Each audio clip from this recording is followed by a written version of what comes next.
रानू चिड़िया नदी किनारे एक खूबसूरत से घोंसले में अपने पति मानो चिड़े और बेटे कोकू के साथ रहती थी। रानू, तुम कोकू का ख्याल रखो, मैं भोजन खोज लाता हूँ। रानू चिड़िया मुस्कुराते चेहरे के साथ मानो को अलविदा करती है और फिर रानू चिड़िया अपने बेटे कोकू से कहती है, कोकू बेटे उठो, भोजन कर लो, वरना आपके पापा आकर डांटे। कोकू बहुत मुश्किल से अपनी आंखें खोलता है। मम्मा, पापा की तो आप सिर्फ धमकी देती हैं, डरा कर तो आपने रखा है। रानू चिड़िया अपने बेटे कोकू की बात सुनकर हंस पड़ती है। दूसरी तरफ मानो चिड़ा भोजन के लिए गया हुआ था। उसे जल्द ही मीठा फल मिल जाता है। आज तो मेरी पत्नी खुश हो जाएगी। गौरी, जो पास ही पेड़ के डाल पर बैठी थी, मानो की बात सुन लेती है। कभी बेटे की पसंद का भी फल ले जाया करो, हमेशा पत्नी का ही ख्याल रखते हो। बेटे की पसंद का ख्याल रखने को रानू है ना, अगर मैं भी बेटे का ही सोचूं तो रानू का ख्याल कौन रखेगा। ऐसा कहकर मानो चिड़ा वापिस अपने घोंसले में चला जाता है। एक तो इन चिड़ियों के चौंचले खत्म नहीं होते और एक मेरा पति है जो किसी भी समय मेरा नहीं सोचता। हाय मेरी किस्मत। गौरी कवि गुस्से और गम से भरी मीठा फल लिए अपने घर में चली जाती है। देखो जरा इस काले गलोटे को, कैसे टांगे फैलाकर सो रहा है और मैं भोजन के लिए मारी मारी फिर रही हूँ। गौरी कवि गुस्से में पंजा कालू को मारती है। उठ उठ कालू उठ। कालू हड़बड़ाकर उड़ जाता है। क्या है गौरी, क्यों हर वक्त मेरे पीछे पड़ी रहती हो? आंखें खोलकर देखो और देखो कैसे पुरुष पक्षी अपनी पत्नियों के लिए उनकी पसंद के मीठे फल लाते हैं। हाय, मैं मर क्यों ना गई, मेरी किस्मत में ही ऐसा पति लिखा था, नकम्मा नकारा। गौरी कवि गुस्से में बोले जा रही थी और कालू सब समझ गया था। उस मानो का कुछ करना पड़ेगा, उसकी हरकतों से मेरी जिंदगी अजाब हो गई है। कालू कौवा बिना सोचे समझे भूरे कवि के पास जाता है। आओ आओ कालू, लगता है सोए उठे आ गए हो। यार भूरे, मजाक उड़ाना बंद करो और मेरी मदद करो। कैसी मदद कालू, हुक्म करो। भूरे, उस मानो को इस जंगल से गायब कर दो, ना वो रहेगा ना गौरी मेरे साथ ऐसा बर्ताव करेगी। मसला ही कोई नहीं, हो जाएगा ये काम। कालू कौवा खुश खुश वापिस लौट आता है। मानो चिड़ा अपने घोंसले में बैठा कुकू से बातें कर रहा था। कुकू बेटे, अपनी मम्मा का हमेशा ख्याल रखा करो। पापा, आप है ना? मैं रहूं या ना रहूं, याद रखना अपनी मम्मा को कभी तंग मत करना। जी पापा। रानू चिड़िया बाप बेटे की ये बातें सुन रही थी। मानो जी, आज आपको क्या हुआ है? आप ऐसी बातें क्यों कर रहे हो? बस ऐसे ही। अच्छा, मैं भोजन खोज लाऊं। मानो चिड़ा भोजन की खोज में घर से निकलता है। मानो को जल्द ही मीठा फल मिल जाता है। मानो चिड़ा जैसे ही मीठा फल तोड़ने लगता है, एक जाल मानो चिड़े पर गिरता है। ऊपर वाले, ये क्या आजमाइश है? कौन है? अभी मानो चिड़ा ऐसे कह रहा था कि उसके सामने भूरा कौवा और कालू कौवा आ जाते हैं। इस छोटे चिड़े को ऐसी सजा दो कि ये पहचान के लायक ना रहे। तुम बेफिक्र रहो, ऐसा ही होगा। कालू, कालू भाई, ये आप क्या कर रहे हैं? आप मेरे साथ ये जुल्म क्यों कर रहे हैं? चुप चिड़े, तेरी चूं चूं मेरे कानों में लग रही है। तुम जो हर वक्त अपनी पत्नी के नखरे उठाते हो, इससे जंगल के बाकी पक्षियों का जीना हराम किया हुआ है। ये क्या बात हुई कालू भाई, प्लीज रहम करो, मेरा छोटा सा बेटा है। चलो भूरे, ले चलो इसे। कालू पर मानो की विनती का कोई असर नहीं होता और वो मानो को लिए एक गुफा की तरफ चल पड़ते हैं। तुम्हें यहाँ समय पर खाना पानी मिलता रहेगा। मानो विनती करता रहता है, लेकिन दोनों कौवे मानो को उस गुफा में बांधकर चले जाते हैं और मानो अपनी किस्मत पर रोता रहता है। रानू चिड़िया काफी देर मानो का इंतजार करती है, लेकिन मानो चिड़ा वापस नहीं आया। रानू चिड़िया बहुत ज्यादा परेशान हो जाती है। कुकू बेटा, आप जरा सावधान रहना, मैं आपके पापा को खोजने जा रही हूँ। हल्के हल्के बादल छाए हुए थे, बारिश का मौसम बना हुआ था, लेकिन रानू चिड़िया अपने पति को खोजने निकल पड़ती है। कालू कौवा जो पेड़ पर छुपा रानू के जाने का इंतजार कर रहा था, फौरन कुकू के पास आता है। कुकू कुकू बेटे, मैंने तुम्हारे पापा को देखा है, वो तुम्हें बुला रहे हैं। नहीं, मेरे पापा को मेरी मम्मा खोजने गई हुई है। तो तुम्हारा भी फर्ज है। अरे रानो को पता नहीं तुम्हारा पापा कहाँ है, तुम तो जानते हो। कुकू कालू की बातों में आ जाता है और कालू कौवे के साथ चला जाता है। दूसरी तरफ रानो चिड़िया हर जगह मानो को खोजती है, लेकिन उसे मानो कहीं भी नजर नहीं आता। थक हार कर रानो चिड़िया एक पेड़ पर बैठ जाती है। ऊपर वाले, रहम कर मेरे मानो जी को मुझे लुटा दो।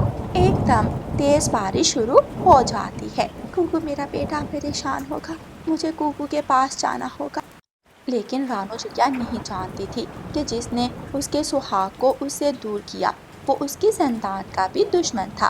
कालू कौवा कुकू को लिए एक नदी पर जाता है। कालू अंकल, कहाँ है मेरे पापा? वो सामने नदी है, उसमें। कुकू जैसे ही नदी के पास जाता है, कालू कौवा जल्दी से कुकू को धीमे धक्का दे देता है। कुकू बहुत फुड़फुड़ाता है, लेकिन कुकू का नन्हा सा शरीर कालू के इतने बड़े शरीर से हार जाता है। आखिर कुकू भी दम तोड़ देता है। रानो चिड़िया की दुनिया उजड़ गई थी। कालू कौवा कुकू के मुर्दा शरीर को नदी किनारे फेंक देता है। रानो चिड़िया जैसे ही अपने घोंसले में वापस आती है तो कुकू को वहां ना देखकर परेशान हो जाती है। कुकू कहाँ गया? रानो चिड़िया की नज़र जैसे ही नदी पर पड़ती है तो रानो चिड़िया की चीख निकल जाती है। रानो चिड़िया बहुत ज़ोरों से रोने लगती है। अपने मुर्दा बेटे के शरीर को सीने से लगाए रोती रहती है। जंगल के सभी पक्षी कालू कौवे को पकड़ लेते हैं और उसकी खूब पिटाई करते हैं। बस करो, मानो अभी जिंदा है। पक्षी रुक जाते हैं। फिर कालू सब बता देता है। मिठू तोता जल्दी से गुफा की तरफ उड़ता है। भूख से नढाल मानो मिठू की तरफ देखकर खुश हो जाता है। मिठू भाई, मुझे यहाँ से ले जाओ। मिठू अपनी तेज चोंच से मानो को खोल देता है। मानो चिड़ा जल्दी से मिठू के साथ जंगल की तरफ उड़ता है। जंगल पहुंचकर अपने बेटे को मुर्दा हालत में देखकर मानो चिड़ा टूट जाता है। कालू, किस जन्म का बदला लिया तुमने? आखिर मेरा और मेरे बेटे का दोष क्या था? फिर जंगल के सब पक्षी मिलकर कालू कौवे को उस जंगल से निकाल देते हैं। कालू को एक ऐसे जंगल में छोड़ा जाता है जो बिल्कुल सूखा था। ये पक्षी समझते हैं मैं यहाँ से उड़ नहीं सकता। कालू कौवा अभी उड़ने ही लगा था कि तेज आसमानी बिजली कालू कौवे पर पड़ती है और कालू कौवे के दोनों पंख जल जाते हैं। आखिर रानो चिड़िया के सबर ने कालू को सजा दी और ऊपर वाले ने कालू कौवे को उस वीरान जंगल में छोड़ दिया। कालू कौवा अब कभी भी उड़ नहीं सकता था। वो रेंग रेंग कर अपना भोजन खोजता। रानो चिड़िया एक दिन उस जंगल में आती है और कालू को रेंगता हुआ देख लेती है। कालू, अगर तुम मर जाते तो शायद तुम्हारा अंजाम आसान होता। ऊपर वाले ने तुम्हें मौत से भी बदतर सजा दी है। अब तुम जिंदगी भर इसी तरह रहो और अपनी मौत मांगो। प्यारे दोस्तों, इस कहानी को लाइक, अपने दोस्तों के साथ शेयर और चैनल को सब्सक्राइब करना मत भूलना। आपका धन्यवाद। रानो चिड़िया की ऐसी कहानियाँ सुनने के लिए YouTube सर्च बार में रानो चिड़िया की कहानी लिखें या फिर ये बटन दबाकर बोलकर कहें रानो चिड़िया की कहानी। या बेटी, मैंने कहा था ना कि बारिश शुरू होने वाली है। बहुत अच्छा किया जो हमने अपना घर बना लिया, वरना ऐसी बारिश में हमें कौवे की तरह भीगना पड़ता। मम्मा, हमने मेहनत की और हमें आराम और सुकून मिला। मम्मा चिड़िया और उसकी बेटी ये नहीं जानती थी कि उनका दुश्मन कालू कौवा अभी भी उनको नुकसान पहुंचाने के चक्कर में है। मेरे काले बादल दोस्त, वो सामने वाला घर है रानो चिड़िया का। वहाँ जाओ और इतनी जोर से बरसो कि सब खत्म हो जाए, वो घर भी और वो पेड़ भी। मैं अपने काले कवे दोस्त का हर कहना मानूंगा। वो काला बादल जाता है और रानो चिड़िया के घर के ऊपर जाकर अपना सारा पानी गिरा देता है। दूसरे ही लम्हे चिड़िया का घर पेड़ से नीचे गिरता है और तिनका तिनका हो जाता है।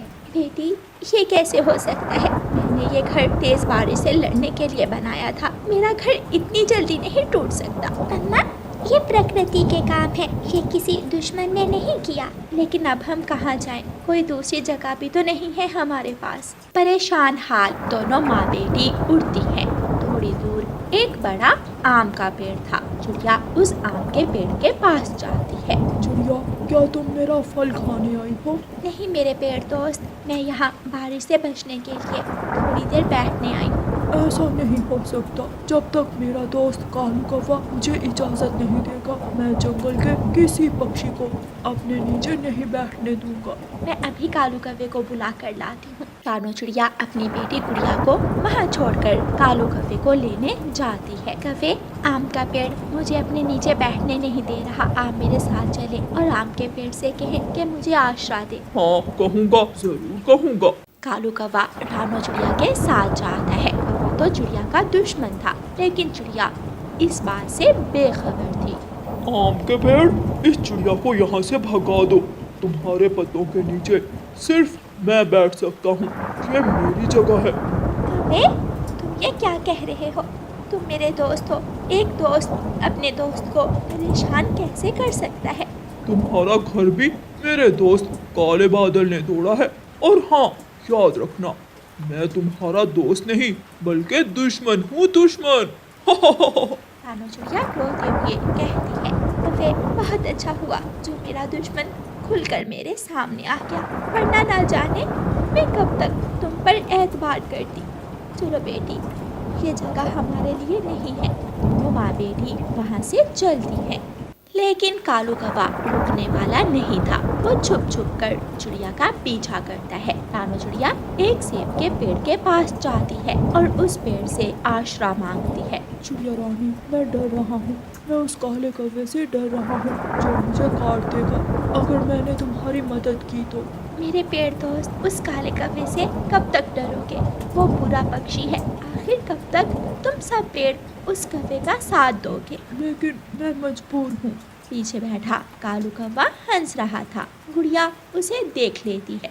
मम्मा, पीछे कालू कौवा बैठा हुआ है। वो हमारा दुश्मन अभी तक हमारा पीछा कर रहा है। कौवे, याद रखना, जीत हमेशा सच की होती है। और देखना, एक दिन हमें तो घर मिल जाएगा, लेकिन तुम सारी उम्र बेघर रहोगे। रानो चिड़िया आगे बढ़ती है। एक फूल जो बारिश में झूम रहा था, वो चिड़िया से कहता है। रानो चिड़िया, मैं छोटा फूल कोई साधारण फूल नहीं हूँ। मैं मदद करूँगा तुम्हारी। मैं बारिश में तुम्हें घर दूंगा और खाना दूंगा। लेकिन आप छोटे फूल हमारी कैसे मदद कर सकते हो? मेरे पास ऐसी शक्ति है जिससे मैं कुछ भी कर सकता हूँ। फिर वो गुलाब का फूल रानो चिड़िया के लिए एक सुंदर सा फूल का घर बना देता है। चिड़िया अपनी बेटी के साथ उस फूल के घर में चली जाती है। मुझे विश्वास नहीं हो रहा कि एक छोटा सा फूल भी हमारी मदद कर सकता है।